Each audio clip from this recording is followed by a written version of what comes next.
बिस्मिल्लाहिर्रहमानिर्रहीम। स्टूडेंट्स, आज हम नेक्स्ट टॉपिक अपना पढ़ेंगे केमिकल फार्मूला। केमिकल फार्मूला जैसे हमने एलिमेंट्स को रिप्रेजेंट करने के लिए सिंबल्स यूज़ किए थे, जैसे हाइड्रोजन के लिए हमने H यूज़ किया था, सोडियम के लिए Na यूज़ किया था। इस तरह कंपाउंड की रिप्रेजेंटेशन के लिए हम केमिकल फार्मूला यूज़ करते हैं। फॉर एग्जाम्पल, जैसे आपके पास वाटर है तो उसको रिप्रेजेंट करने के लिए हम केमिकल फार्मूला यूज़ करेंगे H2O। क्लोरीन है तो उसको रिप्रेजेंट करने के लिए Cl2। कैल्शियम फॉस्फेट को रिप्रेजेंट करने के लिए CH3PO4 टेकन 5। तो ये फार्मूलाज जो हैं बेसिकली किसी भी कंपाउंड को रिप्रेजेंट करते हैं। उसके बाद कुछ स्टेप्स हैं कि हम केमिकल फार्मूला किस तरह लिख सकते हैं। अब केमिकल फार्मूला लिखने का जो फर्स्ट स्टेप है, इसमें आपके पास जो भी कंपाउंड होगा उसके जो आयन्स होंगे उनको हम साइड बाय साइड लिखेंगे। उसके बाद आयन्स को लिखने के बाद आपको ये पता होना चाहिए कि कौन से आयन पे पॉजिटिव चार्ज है, कौन से आयन पे नेगेटिव चार्ज है। ये आपको कैसे पता चलेगा? जैसे हमने वैलेंसी वाले टॉपिक में पढ़ा था कि जब भी कोई एटम अपने आप को जिसने स्टेबल करना होता है, अपना ऑक्टेट कंप्लीट करना होता है, तो वो क्या करता है, या वो इलेक्ट्रॉन लूज करता है, या वो इलेक्ट्रॉन गेन करता है, या क्या करता है, वो शेयर करता है। और इसको हमने क्या कहा था? वैलेंसी कहा था। अब वैलेंसी क्या होती है? बेसिकली कंबाइनिंग कैपेसिटी होती है किसी भी एटम की। कंबाइनिंग कैपेसिटी जब वो अपने वैलेंस इलेक्ट्रॉन्स को लूज और गेन करता है। अब सोडियम पे देखिए पॉजिटिव चार्ज है, तो इसका मतलब क्या हुआ कि इसकी वैलेंसी +1 है। अब ये चार्ज क्या है? पॉजिटिव आयन है ये, इसको हमने पहले लिख लिया। अब पॉजिटिव चार्ज क्यों आया सोडियम के ऊपर? क्योंकि इसने अपना वैलेंस इलेक्ट्रॉन लूज किया है। ये फर्स्ट ग्रुप से बिलोंग करता है, इसके वैलेंस शेल में एक इलेक्ट्रॉन होता है, तो ये अपना इलेक्ट्रॉन लूज कर देता है और स्टेबल हो जाता है। और जो क्लोराइड आयन है उसने क्या किया है? वही इलेक्ट्रॉन जो सोडियम ने लूज किया था उसने वही इलेक्ट्रॉन गेन कर लिया और इसके वैलेंस शेल में पहले 7 इलेक्ट्रॉन थे, अब 8 इलेक्ट्रॉन्स हो गए। तो ये भी क्या बन गया? एक स्टेबल आयन बन गया। अब इससे एक पे पॉजिटिव है और एक पे नेगेटिव, तो इनको हमने क्या लिख लिया? साइड बाय साइड लिख लिया साथ साथ, और उसके बाद पॉजिटिव को पहले लिख लिया, नेगेटिव को बाद में। उसके बाद सेकंड स्टेप है कि जब भी आप वैलेंसी लिखेंगे किसी भी आयन के ऊपर, तो आपने किसी भी एटम के ऊपर उसकी वैलेंसी लिखते हैं तो हम हमेशा उसको टॉप राइट कॉर्नर पे लिखेंगे। जैसे आप सोडियम के ऊपर हमने टॉप राइट कॉर्नर पे प्लस लिखा है तो इसकी वैलेंसी को शो कर रहा है। क्लोराइड देखें, इसके ऊपर हमने नेगेटिव लिखा है, ये इसकी वैलेंसी को शो कर रहा है, तो ये हमने कहाँ लिखी है? इसकी टॉप राइट कॉर्नर पे। उसके बाद क्रॉस एक्सचेंज मेथड है। वैलेंसी शो करने के बाद पॉजिटिव को पहले, नेगेटिव को बाद में लिखने के बाद, इनकी वैलेंसी शो करने के बाद आपने मेथड यूज करना है क्रॉस एक्सचेंज मेथड। अब इस डायग्राम में आप देखें, फर्स्ट एग्जांपल दी हुई है पोटाशियम क्लोराइड की। पोटाशियम की वैलेंसी +1 है क्योंकि ये इलेक्ट्रॉन लूज कर रहा है, क्लोराइड -1 है। अब पोटाशियम और क्लोराइड की वैलेंसीज को आपने एक्सचेंज कर देना है।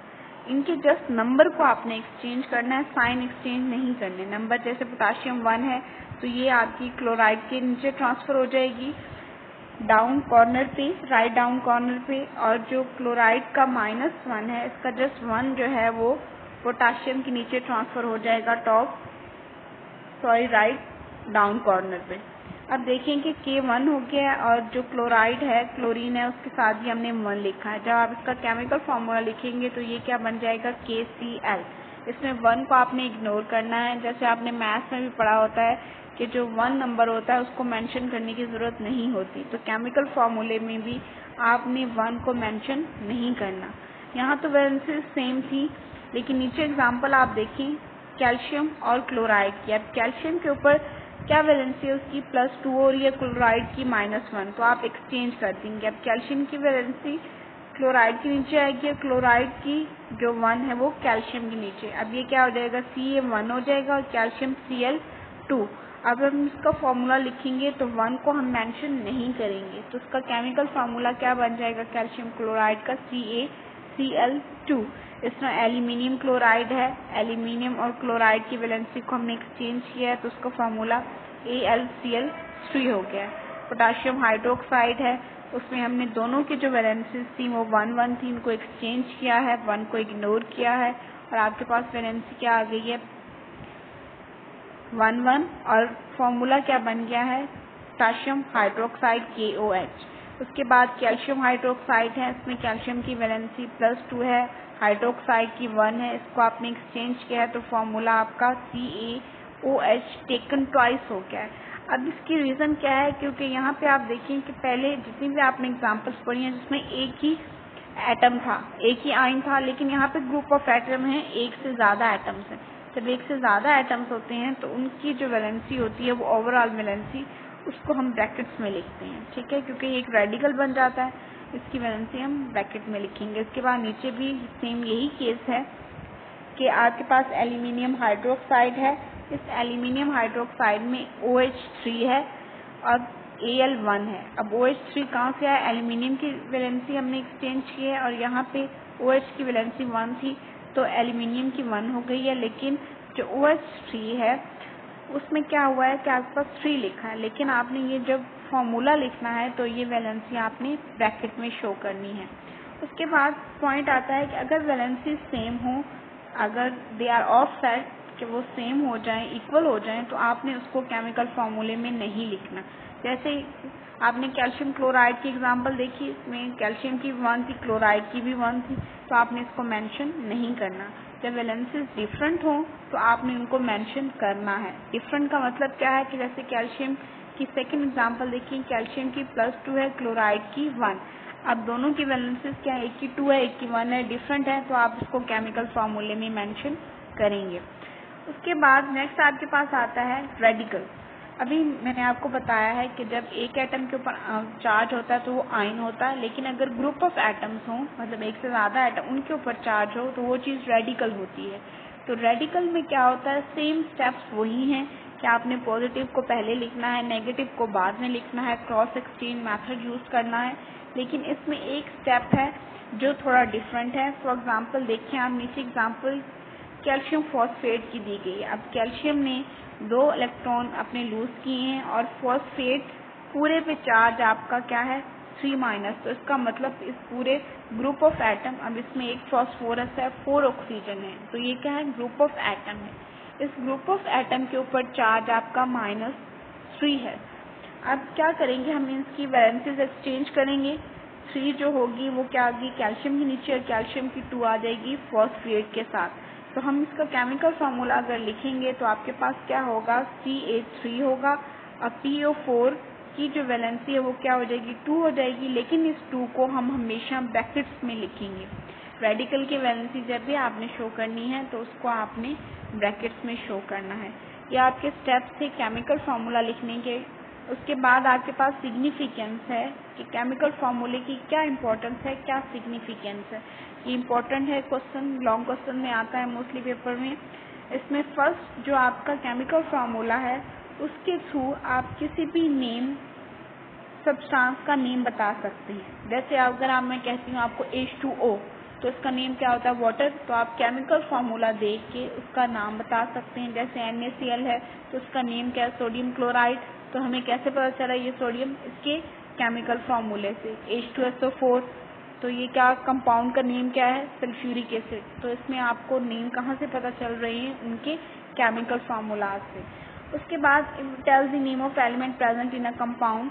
उसके बाद ये आपके पास एलिमेंट्स की इंफॉर्मेशन भी देता है। फॉर एग्जांपल जैसे H2 है, वाटर है, इसका केमिकल फार्मूला।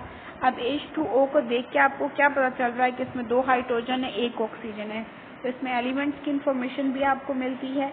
इसके अलावा ये एलिमेंट और कंपाउंड का जो मैथ है उसको भी रिप्रेजेंट करता है। जैसे हाइड्रोजन का हमने एटॉमिक मास पढ़ा है 2 है, ऑक्सीजन का क्या होता है 16 होता है, तो O2 अगर वाटर है तो उसमें ऑक्सीजन 16, हाइड्रोजन 2 होगा, तो टोटल जो इनका मास होगा वो क्या होगा 18 ग्राम या 18 AMU। तो ये भी आपको कहाँ से पता चलेगा, उसका केमिकल फार्मूला, क्योंकि केमिकल फार्मूले से हमें एलिमेंट्स की इंफॉर्मेशन मिल रही है, और अगर हमें एलिमेंट्स के एटॉमिक मासेस पता है तो हम उसका क्या बता सकते हैं, मास बता सकते हैं। उसके बाद आपके पास ये किसी भी बैलेंस केमिकल इक्वेशन में नंबर ऑफ मोल्स को भी शो करती है, किसी मॉलिक्यूल के, किसी फॉर्मूला यूनिट के। अब बैलेंस केमिकल इक्वेशन क्या है कि जब भी आपके पास जो रिएक्टेंट्स हैं, जैसे आप ये एग्जांपल देखें, इसमें हाइड्रोजन और ऑक्सीजन 2 रिएक्टेंट्स हैं। अब रिएक्टेंट ने क्या किया, आपस में केमिकल रिएक्शन किया और उसके रिजल्ट में क्या बना है, वाटर। अब केमिकल रिएक्शन कि रिजल्ट में वाटर बना है। और इसके बाद ये बैलेंस है। बैलेंस का मतलब है कि इसमें नंबर ऑफ जो एटम्स हैं वो इक्वल है। अब हाइड्रोजन के यहाँ 4 हैं, यहाँ पे भी 4 एटम है, ऑक्सीजन के 2 हैं, तो यहाँ पे भी 2 हैं। तो इस बैलेंस केमिकल इक्वेशन में जो नंबर ऑफ मोल्स हैं उसको भी रिप्रेजेंट करती है आपका chemical formula. Number of moles basically आपके पास किसी भी एटम, मॉलिक्यूल और किसी फार्मूला यूनिट के मास को जब हम ग्राम में एक्सप्रेस कर दें तो उसके नंबर ऑफ मोल्स को रिप्रेजेंट करता है। लेकिन इस केमिकल फॉर्मूला जो आपको दी हुई इक्वेशन, इसमें जो 2 लिखा हुआ वाटर के साथ H2O के साथ, इसका मतलब क्या है कि इसमें 2 मोल्स वाटर के प्रोड्यूस हुए हैं। आपने 2 मोल्स हाइड्रोजन और 1 मोल ऑक्सीजन यूज़ किए हैं। तो हमें बैलेंस केमिकल इक्वेशन में जो फॉर्मूला है आपका केमिकल, वो क्या बताता है, उसका 1 मोल को रिप्रेजेंट करता है। इसके बाद जो लास्ट इसकी सिग्निफिकेंस है 1 मॉलिक्यूल और फार्मूला यूनिट ऑफ सब्सटेंस, कि ये आपको किसी भी एक मॉलिक्यूल की इंफॉर्मेशन देता है और फार्मूला यूनिट की फॉर्मेशन देता है। अब फार्मूला यूनिट क्या है कि आपने कंपाउंड वाले टॉपिक में पढ़ा था कि जब भी हम किसी आयनिक कंपाउंड को रिप्रेजेंट करते हैं तो उसके लिए हम फार्मूला यूनिट यूज़ करते हैं। अब NaCl है तो ये आपका क्या है, फार्मूला यूनिट है। और जैसे वाटर है वो मॉलिक्यूल है, तो आपको मॉलिक्यूल की और फार्मूला यूनिट की जो इन्फॉर्मेशन है वो भी केमिकल फार्मूले से मिल सकती है। तो आज हमने पढ़ा है केमिकल फार्मूला क्या होता है, कि वो किसी भी कंपाउंड को रिप्रेजेंट करने के लिए जो फार्मूला हम यूज़ करते हैं वो केमिकल फार्मूला होता है। उसके बाद हमने इसके स्टेप्स डिस्कस किए हैं कि हम किसी कंपाउंड का केमिकल फार्मूला किस तरह लिख सकते हैं। उसके बाद इसकी सिग्निफिकेंस है, और ये सिग्निफिकेंस इंपॉर्टेंट है लॉन्ग क्वेश्चन के लिहाज से। इसको आपने अच्छे से प्रिपेयर करना है, और इस टॉपिक से रिलेटेड अगर कोई भी क्वेश्चन है तो आप काइंडली पूछ सकते हैं। Thank you.